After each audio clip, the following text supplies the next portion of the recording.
Nandurbar one विभागाच्या कर्मचाऱ्यांवर लाकडी फर्निचर कारखाना मालकाचा कुऱ्हाडीने हल्ला, वन कर्मचारी जखमी, हल्लेखोर पोलिसांच्या ताब्यात।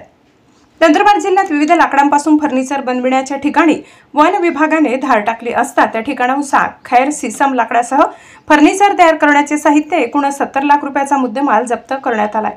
पथकाने धाड टाकताच त्या ठिकाणी असलेल्या एका संशयिताने कुऱ्हाडीने वार केल्यामुळे वनरक्षक दीपक पाटील गंभीर जखमी झाले।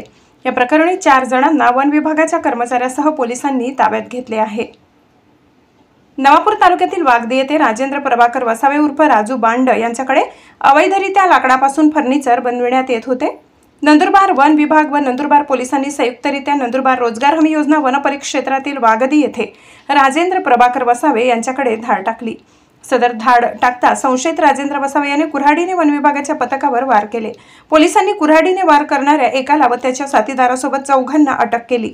सदर ठिकाणाहून साग, खैर, सीसम लाकूडसह फर्निचर तयार करण्याचे मशीन व यंत्रसामग्री असा एकूण 50 लाख रुपये आणि 20 लाखाचे वाहन असे एकूण 70 लाख रुपयाचा मुद्देमाल जप्त करण्यात आला।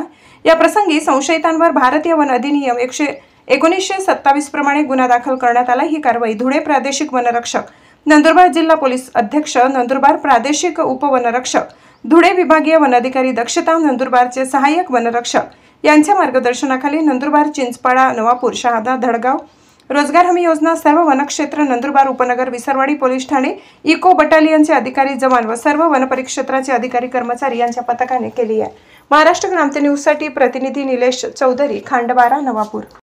नवनवीन बातम्या पाहण्यासाठी आमच्या महाराष्ट्र क्रांती न्यूज या YouTube चॅनलला लाईक करा, सबस्क्राइब करा आणि बेल